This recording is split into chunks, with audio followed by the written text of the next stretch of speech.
നിറം കൊണ്ട് മുറിവേൽക്കുക എന്നത് ഒട്ടും അതിശയോക്തി കലർന്ന പ്രയോഗമല്ല. നവോത്ഥാന കേരളത്തിന്, അതും കറുപ്പ് നിറത്താൽ ലോകത്തെവിടെയും എന്ന പോലെ മലയാളികൾക്കും കറുപ്പിനോട് എക്കാലത്തും കലിപ്പ് തന്നെ. നിറത്തിൻ്റെ പേരിൽ മുറിവേൽക്കുന്നവരുടെ പട്ടികയിൽ ഒടുവിലത്തെ പേരാകാനുമിടയില്ല ചീഫ് സെക്രട്ടറി ശാരദ മുരളീധരൻ്റേത്. കഴിഞ്ഞ ദിവസം തന്നെ കാണാനെത്തിയ ആൾ നിറത്തെ കൂട്ടുപിടിച്ച് നടത്തിയ പരാമർശമാണ് ശാരദയെ പൊള്ളിച്ചത്. ചീഫ് സെക്രട്ടറി എന്ന നിലയ്ക്കുള്ള ശാരദയുടെ പ്രവർത്തനം കറുപ്പും മുൻഗാമിയും ഭർത്താവുമായ വി വേണുവിൻ്റേത് വെളുപ്പുമെന്നായിരുന്നു സന്ദർശകന്റെ കണ്ടെത്തൽ. എൻ്റെ കറുപ്പ് എനിക്ക് സ്വീകാര്യമാണ് എന്ന് സന്ദർശകന്റെ പേരു പറയാതെ ശാരദ അന്നു തന്നെ ഫേസ്ബുക്കിൽ കുറിപ്പിട്ടിരുന്നു. വിവാദമാക്കേണ്ടെന്ന് കരുതി വൈകാതെ പിൻവലിക്കുകയും ചെയ്തു. എന്നാൽ നിലപാട് ഉറക്കെ പറയണമെന്നും പരിഷ്കൃത സമൂഹത്തിന് ചേരാത്ത ചിന്തകൾ നിരുത്സാഹപ്പെടുത്തണമെന്നും ഭർത്താവ് ഉൾപ്പെടെയുള്ള അഭ്യുദയകാംക്ഷികളിൽ നിന്ന് ആവശ്യമുയർന്നതോടെ പിന്നീട് വിശദ കുറിപ്പിടുകയായിരുന്നു. ചീഫ് സെക്രട്ടറി കസേരയിലെത്തിയതിനു പിന്നാലെ ഇരുണ്ട നിറത്തിൻ്റെ പേരിലും സ്ത്രീ എന്ന നിലയിലും മുൻഗാമിയുമായുള്ള താരതമ്യത്താലും മുനവെച്ച പരിഹാസങ്ങൾ തനിക്കു ശീലമായെന്നും ശാരദാ മുരളീധരൻ്റെ കുറിപ്പിലുണ്ട്. ഉന്നത പദവിയിലിരിക്കുന്ന ഒരാൾ പോലും നിറത്തിൻ്റെ പേരിൽ അപമാനിക്കപ്പെടുമ്പോൾ തൊലിവെളുപ്പില്ലാത്തതിനാൽ സാധാരണക്കാരായ എത്രയേറെ പേർ നമുക്ക് ചുറ്റും നിരന്തരം കളിയാക്കപ്പെടുന്നുണ്ടെന്ന് നമ്മൾ ഓർക്കണം. ഫേസ്ബുക്കിൽ ശാരദ കുറിപ്പിട്ടതിന് പിന്നാലെ രാഷ്ട്രീയ സാംസ്കാരിക മേഖലകളിൽ നിന്നുൾപ്പെടെ നൂറുകണക്കിന് പേരാണ് അവർക്ക് പിന്തുണയുമായി എത്തിയത്. എന്നാൽ പ്രകടനപരതയ്ക്കപ്പുറത്ത് വർണ്ണവെറിക്കെതിരെ സമത്വത്തിൻ്റെ ശരിയായ ആശയങ്ങൾ എത്ര പേർ ആത്മാർത്ഥമായി സ്വാംശീകരിച്ചിട്ടുണ്ടെന്നതും അന്വേഷിക്കേണ്ടതുണ്ട്. ശാരദാ മുരളീധരന് ഐക്യദാർഢ്യവുമായി സമൂഹ മാധ്യമങ്ങളിൽ നിറഞ്ഞു നിൽക്കുന്ന എത്ര പേരാണ് തങ്ങളുടെ മുഖം വെളുപ്പിക്കാൻ ഫിൽറ്റർ ആപ്പുകളെ ആശ്രയിക്കുന്നതെന്ന് നമ്മൾ ചിന്തിച്ചിട്ടുണ്ടോ?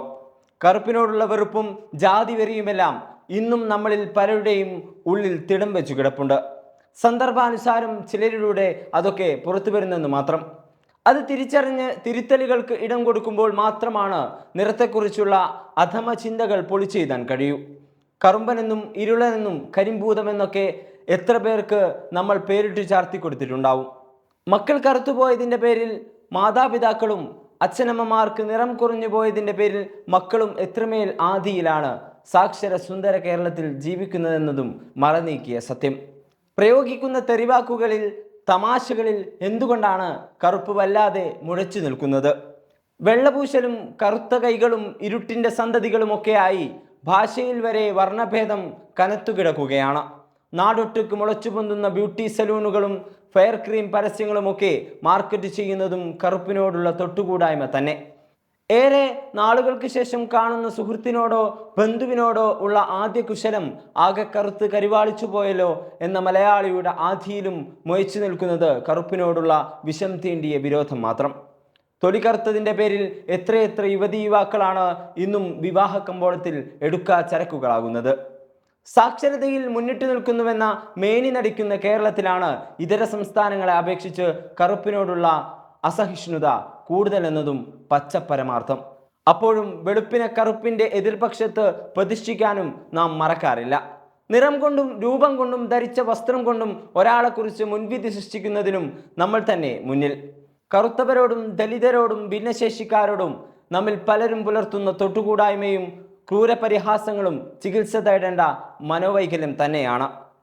ചാതുർവർണ്ണയവും ബ്രാഹ്മണ്യവുമൊക്കെ നാടു നീങ്ങിയെന്നു വലിയ വായിൽ പറയാമെന്നല്ലാതെ സാംസ്കാരിക കേരളത്തിൻ്റെ ഉള്ള് ഇക്കാലത്തും ജാതിമത വർണ്ണ ചിന്തകളാൽ തിടം വെച്ചു കിടക്കുക തന്നെയാണ്. അത്രമേൽ വെറുക്കപ്പെടേണ്ട, അകറ്റി നിർത്തേണ്ട നിറമാണ് കറുപ്പ് എന്നത് മനുവാദത്തോളം പോന്നൊരു അശ്ലീല കാഴ്ചപ്പാടാണ്. കറുപ്പ് അശ്ലീലവും വെളുപ്പ് ശീലവുമാകുന്നത് ഏത് മാനദണ്ഡത്തിലാണെന്നത് കൂടി അന്വേഷിക്കുമ്പോൾ മാത്രമാണ് ശാരദാ മുരളീധരനെ പോലെയുള്ളവർ അനുഭവിക്കുന്ന വർണ്ണവെറിയുടെ ആഴമറിയാൻ കഴിയും. സൗന്ദര്യത്തിൻ്റെ ആഴക്കളവുകളിൽ വെളുപ്പിന് എങ്ങനെയാണ് മേൽക്കൈ വരുന്നതെന്ന് കൂടി ചിന്തിക്കണം. ഒരാൾ സുന്ദരനോ സുന്ദരിയോ ആകുന്നത് വെളുത്ത നിറം കൊണ്ടുകൂടിയാണെന്നത് ജനിക്കുമ്പോൾ മുതൽ നമ്മുടെയൊക്കെ ഉള്ളിൽ പച്ചകുത്തിയ ധാരണയാണ്. തൂത്തുമായ്ക്കാൻ വയ്യാത്ത വിധം ആ അധമ ചിന്തയ്ക്ക് വെള്ളവും വളവും നൽകി പൊലിപ്പിച്ചെടുക്കുന്നതിൽ കുടുംബവും കൂട്ടുകാരും കലാലയങ്ങളും അയൽവീട്ടുകാരും മത്സരിക്കുകയാണ്. മഹത്വത്തിൻ്റെയോ കഴിവിൻ്റെയോ സൗന്ദര്യത്തിൻ്റെയോ മാനദണ്ഡമായി തൊലിനിറം മാറുന്നത് എത്രമേൽ അധമ മനോനിലയാണ്. ജാതിയുടെയും മതത്തിൻ്റെയും പേരിൽ മാത്രമല്ല, നിറത്തിൻ്റെ പേരിലും കേരളത്തിൽ അകറ്റി നിർത്തലുകളും അപമാനങ്ങളും നടമാടുന്നുവെന്ന കാര്യം ഓരോ മലയാളിയുടെയും ശിരസ് കുനിപ്പിക്കുന്നതാണ്. എന്തിനേയും ആഗിരണം ചെയ്യാൻ കഴിവുള്ള നിറമാണ് കറുപ്പെന്ന് ശാരദയുടെ കുറിപ്പിലുണ്ട്. മനുഷ്യകുലത്തിന് അറിയാവുന്നിടത്തോളം ഏറ്റവും കരുത്തുറ്റ ഊർജത്തിൻ്റെ തുടിപ്പാണത്. എല്ലാവർക്കും ചേരുന്ന നിറപ്പൊരുത്തവുമാണത്. ഊരുവിലക്കോ തീണ്ടായ്മയോ ഇല്ലാത്ത ആ എണ്ണക്കറുപ്പിനെ ശാരദ മുരളീധരനോടൊപ്പം നമുക്കും ചേർത്തു പിടിക്കാം. ന്യൂസ് ഡെസ്ക് സുപ്രഭാതം.